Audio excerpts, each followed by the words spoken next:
Hey everyone, it's Reed. This is a place for a diverse range of voices and viewpoints. That's what the home front is and will always be. You are going to hear people maybe you've never heard of before, maybe you haven't heard from before, maybe you have and you didn't know. But here's what I'm committed to: ensuring that the voices that are going to help lead us out of this era are the ones you're going to hear on the home front. I just want to say thank you so much for listening, and on with the show. Welcome back to the home front. I'm your host, Reed Galen. Today, I'm joined by Seth Moulton, the Democratic congressman serving the 6th District of Massachusetts, a seat he's held since 2015. He serves on the House Armed Services Committee, the House Committee on Transportation and Infrastructure, and the House Select Committee on the CCP. That's the Chinese Communist Party. Prior to his time in Congress, he served as an officer in the United States Marine Corps from 2001 to 2008, including 4 tours in Iraq, achieving the rank of captain. He holds both undergrad and graduate degrees from Harvard University and is coming to us from his office on Capitol Hill in Washington, D.C. Congressman, welcome to the show. Reed, thank you very much. It's an honor to be on your show. No, and flattered to have you. So, Congressman, tell us what is happening. Well, there's a lot happening today in Washington because we're supposed to vote soon. We don't know exactly when on the so-called One Big Beautiful Bill. The Rules Committee has been working on this legislation, debating amendments since 1 o'clock in the morning. Now, why do you start something at 1 o'clock in the morning? It's because you want to get through a lot of really bad stuff in the middle of the night when people aren't paying attention. And there's a lot of really bad stuff in this bill. But here are the top lines. This is an effort for Republicans to fulfill their number one priority, which is cutting taxes for the rich. They're very good at that. They do it a lot, and they're doing it with this bill. To pay for it, they're doing 2 things. They're cutting health care, a whole bunch of other stuff too, but probably the most important fact is about 14 million Americans will lose healthcare coverage. And they're also dramatically expanding the deficit. So even the massive healthcare cuts don't pay for the cost of these tax cuts for billionaires. And as a result, this bill is not just kicking the can down the road, it's throwing a bomb down the road to our kids who will somehow have to figure out how to pay for it. I assume, Congressman, that there's not a lot of times that you and someone like a Thomas Massey from Kentucky are on the same side of something. But I recall when the first sort of estimates for this thing came out, even Massey said, like, none of this makes sense. He's like, I'm holding up the talking points from my conference, and none of these numbers make sense. And these are all the best numbers we could possibly hope for. Why is it that you think that Republicans still get the benefit of the doubt of being, quote unquote, fiscally responsible, when to me they have really been don't tax, but spend everything, right? It's like sort of, if you had Matt Gaetz's dad's credit card, right? Like they're happy to spend it, but they're never going to pay the bill. Well, it's a great question, Reed. And I think it's a question that we have to ask ourselves as Democrats because Republicans are wrecking the economy. I mean, the tariff and trade war is going to raise prices for everyone. They're wrecking our national debt, exploding it. In fact, in Trump's first term, he added $8 trillion to the national debt. That's not fiscal responsibility. $8 trillion in 4 years, that's got to be a record. And this bill will add over $5 trillion more to our debt. So this is not a party that's fiscally responsible. But I think the reason that Americans still have this holdover from the Reagan years of trusting Republicans on the economy, believing that they are the party of fiscal responsibility, is because Democrats haven't owned this issue. When's the last time you heard a Democrat saying we need to reduce the deficit? When's the last time you heard a Democrat saying we got to be responsible about funding? We've got to rein in the federal deficit. Actually, probably the answer to that question is Bill Clinton. He was someone who really talked about this. And by the way, his reinventing government initiative with Vice President Al Gore actually saved about twice as much money as Elon Musk and Doge. And rather than taking a chainsaw to the federal government, he really made it more efficient. I mean, a lot of forms that you can fill out online today used to have to be filled out by hand on paper and mailed in to federal agencies. That change all comes from this reforming or reinventing government initiative from the 1990s. But that's what the Democrats need to do. We need to show Americans that we want to own this issue and that you should trust us on the economy. And if we do that, I think we can not only win the midterms and win the presidency back in 2028, we can actually create a Reagan-like generational majority since the economy is always the biggest issue in U.S. elections. Let's talk a little bit about electoral politics. We're 16 months away from the midterm elections. A lot's going to happen between now and then. Generally speaking, the party out of power in Congress picks up seats in the midterm. You know, that's historically been the way it's gone. And with such a narrow majority, that should happen for Democrats on the natural if everything were normal, but certainly it's not. But let me ask you this, given all of the things that we're seeing in the national media that I'm not sure how many individual Americans are picking up, but I do think has a macro effect, how do you as a Democratic leader start to build back some of the legitimacy that seems to have been lost with not only Americans writ large, but certainly a lot of Democratic voters as well? It's a great question because you focus on the word legitimacy, and I think that that's one of our fundamental problems. Is people understand that Trump is a bad actor, that he's a bad guy, but they feel that Democrats are so out of touch on key issues that they were willing to vote for Trump because he promised to actually address the issues that Americans care about. Remember, Democrats in the last election for a long time said, don't worry about immigration. It's not a problem. There's not really a crisis at the southern border. Well, turns out there really was. For a long time, we said inflation isn't something to worry about. The Biden administration said it's transitory, it's just going to go away. And actually, inflation really mattered. It really hurt people's pocketbooks. And by the way, the current debate about what the White House knew about Biden's condition, a lot of Americans could see with their own eyes that Biden was too old to run for reelection. And yet a lot of Democrats tried to cover it up. So the reality is that we are not very trusted by American voters right now, and I think we have to show we're willing to change to earn back that trust. So I disagree with people like James Carville who say that all Democrats need to do is just lay over and play dead, as he famously said, and just let Trump's failures speak for themselves. I don't think that's good enough. I think if we want to win the midterms, not with a whimper, just based on Trump opposition, but building this generational majority that I just described, we have to show the American people that we want to regain your trust. We are going to change to meet the moment. We are going to change as a party. We're not going to be the party of the status quo that's just simply opposed to what Trump is doing. We're going to be the party that takes us forward, that meets the new economic challenges like dealing with AI when it's going to replace a lot of jobs. We're the party that's going to show how we're going to keep America safe in the new world, not in the old world of the 1980s, but with unprecedented challenges from China and Ukraine, the nature of warfare changing. We're going to take America forward. We're going to start keeping you safe at home. A lot of Americans don't feel safe walking down the streets of their cities. I live in a small city in Massachusetts, and just this morning, my 4-year-old and 6-year-old were walking downtown with our babysitter and got accosted so harshly by a homeless guy on the streets of Salem, Massachusetts. They had to call the police. So I'm very anxious to talk to my 4 and 6-year-old when they get home from school about what this was like. And that's in a blue city. Now, that's a real problem. So Democrats need to regain trust. That's the first step. And then we need to show America we're not satisfied with the status quo. But the difference is, while Trump is trying to take you back, we're going to take you forward. Those are things that we need to do to win the next election.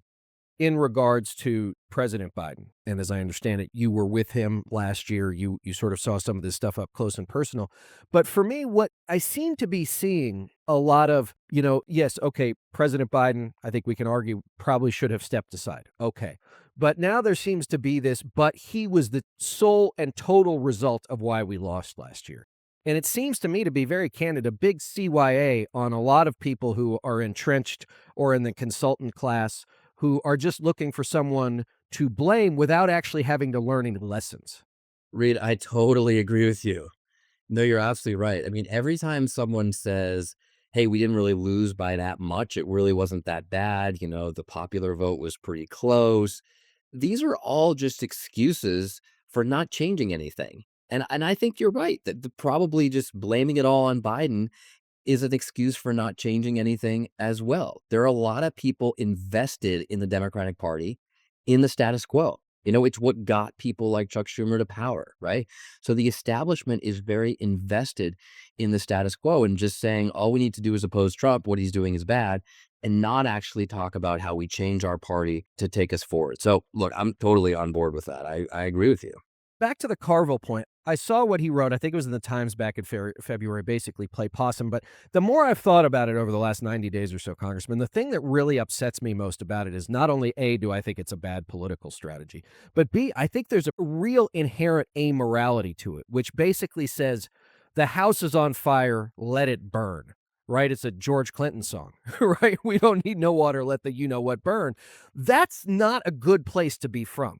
That's not a place, to your point at the beginning of our conversation, to be able to rebuild trust with the American people. When the time came, we didn't do anything. We sat back, and the fires of your demise and misery kept us warm. I think there are a lot of Americans who look at what Trump is doing and say two things. They say, one, he's fulfilling his promises. He is doing what he said he would do. And two, even if I don't really like the way he's going about it, at least he's trying. And you Democrats, you're either just letting the house burn down or you're just complaining because you're anti-Trump and you're not showing us a way forward, so you're not trying. So yes, this comes back to my core point, which is that we got to do two things. We've got to regain trust and legitimacy, and you do that by being honest with people and by being willing to show that you can change. And number two, we've actually got to show how we're going to do things differently and better. We've got to have a plan. Why do Democrats not have a plan for reforming our government? Like, the last time that was done was back in the mid 1990s under Clinton. We should say, yeah, we agree with you. The federal government could be more efficient. Here's our plan to better serve you as American citizens. Why don't we have a plan to deal with housing affordability? Actually, it's blue cities that have the biggest problems with housing affordability because we have these ridiculous level of regulations that make it so expensive to build housing that no one can afford to live in these big blue cities that we represent. So let's actually lead by example and show how we are going to reduce red tape and regulations and make sure that you can build more housing. I'm a big guy in infrastructure. I talked about high-speed rail, but what holds up high-speed rail in America, what makes it more expensive than building high-speed rail literally anywhere else in the world, is ironically our environmental regulations. Now, if an environmental regulation stops a coal plant or a 14-lane highway, that's probably good. But when environmental regulations stop a high-speed rail line that is fundamentally so good for the environment and such a wise investment of PAC taxpayer dollars, because the return on investment is so much higher than building airports or highways, why is it that environmental regulations are holding that up? These are important questions that we need to ask, not just as a country, but as a Democratic Party. Well, I mean, a lot of what you're referring to, I read in Ezra Klein and Derek Thompson's book Abundance, which I read a couple of weeks ago when I was on vacation.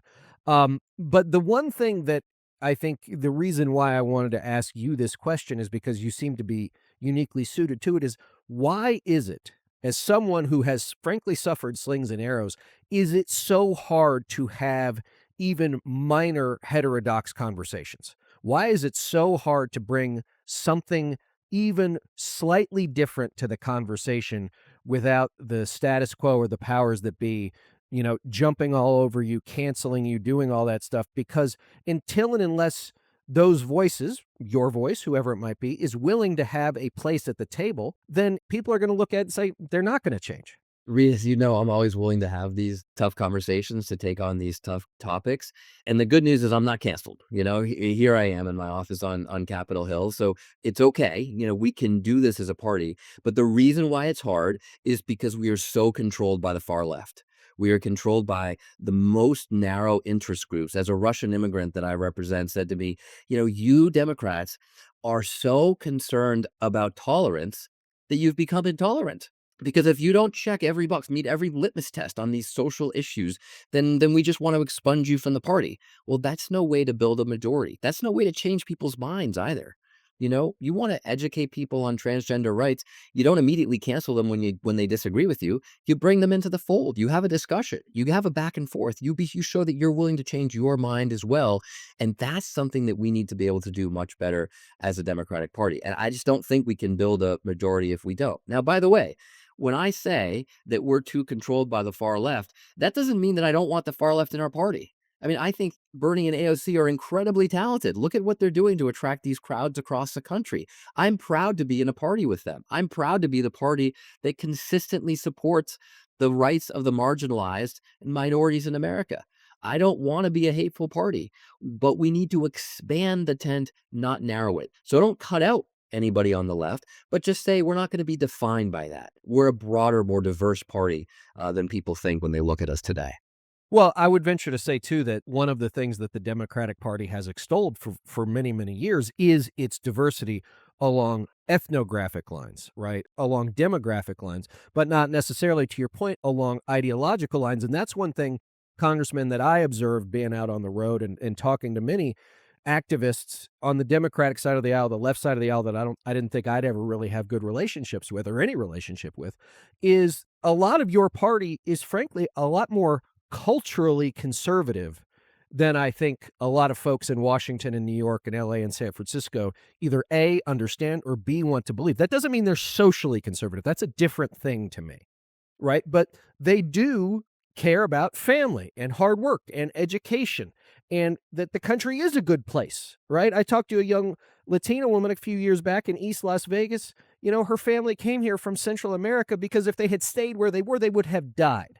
And so to her, the idea that coming here wasn't a better option, that there weren't more opportunities here, not to say that there aren't plenty of people who we still need to work on. But like that to me is one thing that I thought was really telling. We should be proud of America. It doesn't mean that we can't make America better. It doesn't mean that we shouldn't be trying to do that every single day. That's why I'm in this job, right? I'm not just, making money somewhere. But we should be proud of what we have. We should be proud of our values. And we should be proud of a country that thrives on diversity, that's always been defined by our diversity, that's been a country of immigrants since our founding. And yeah, there's a lot that we could do to better respect that diversity. I'm a big believer that we have not dealt with the undercurrents of racism that are still in our society today. But that doesn't mean you cancel people who disagree with you. That doesn't mean you're not allowed to broaden the tent and welcome people who may not agree with you on every single issue. You can't be a majority party if you consistently take the 20% position on 80-20 issues. And too often we do that as Democrats. One last question before you get out of here. It was about something you mentioned earlier, which is AI, artificial intelligence. And it is going to radically reshape not only American life, I think, but also the American workforce. And as we saw, I believe, either earlier this week or last week, Microsoft laid off 6,000 programmers because now 30% of its code is being written by artificial intelligence engines. What do you think we as a country and perhaps as a government need to do now that we know this is coming? We didn't know what the internet was going to be in 1996, Congressman. In late 19th century England, they didn't know what the mill and the factory were going to do. How do we put things in place now, or how do we start the discussion about how we're going to contend with what is going to be pretty significant displacement, and not only amongst older workers, but also amongst younger service sector workers, people who go to college and get degrees in these sort of areas. How are we going to contend with that? I know I'm asking you a 20-minute question for 4 minutes. No, it's a 2-hour question, and I've got to run off to get on Fox News because I think Democrats need to spend more time on Fox News. That's where I'm going next. But let me just say broadly, there's 3 things I think that we need to do. One is we need to have an honest conversation about what regulation AI needs, because it's a tremendous opportunity for our society, but it's also potentially very dangerous. Republicans want to just ban all regulation. It's one of the things they're literally trying to do in this bill that they're jamming through on a partisan basis this week. We actually just have to have an honest conversation about that. I think we're 20 years late in regulating social media, and we're finally waking up to the fact that it's hurting our kids. And we need to have a kind of conversation about whether, 9-year-olds should be on social media. Let's not wait 20 years to have this conversation about AI. Number 2, we need to address it in our tax system. It's going to replace a lot of jobs. All the benefits of AI are going to go to the owners of AI or the companies that implement it. So just take a law firm, for example. When they fire 100 paralegals because that job is done by AI, all the profits of not having to pay those paralegals go to the owners, the partners of that firm. All the paralegals are out of work. We got to figure out how to surmount that divide. And it probably means some adjustments in our tax system. And then third, we need to adjust our education system to recognize that the world is changing. 10 years ago, we were all focused on STEM jobs. Everyone wanted to be a computer programmer. As you just pointed out, those are some of the first people to lose their jobs to AI. But guess what? If this light switch stops working and needs to be replaced, It's going to be a long time before a robot comes in here and fixes the electrical system in my office. That's why back in my district, there are lines outside the door of every vocational school. We need to be expanding those opportunities. We need to be changing our education system to meet the demands and the opportunities of the AI world, rather than just trying to have the same old education system that we've already had. So we could have a much longer discussion, but those are three places to start. And Reed, I just want to thank you very much for having me on. It's been a pleasure. No, no, Congressman, I know you're running from one thing to the other. Thanks so much for joining us, everybody. Congressman Seth Moulton. Hopefully, you'll come back and see us. I hope so too. Take care. As always, you can find me on social media, Twitter, TikTok, and says us, SEZ.us. Sign up there today, guys, at Reed Galen, on Instagram and Threads at Reed_Galen USA, and on Substack at The Homefront. That's The Homefront. I hope, guys, that you will leave a 5-star review. Let people know we are here and the work we're doing, and we'll see you next time.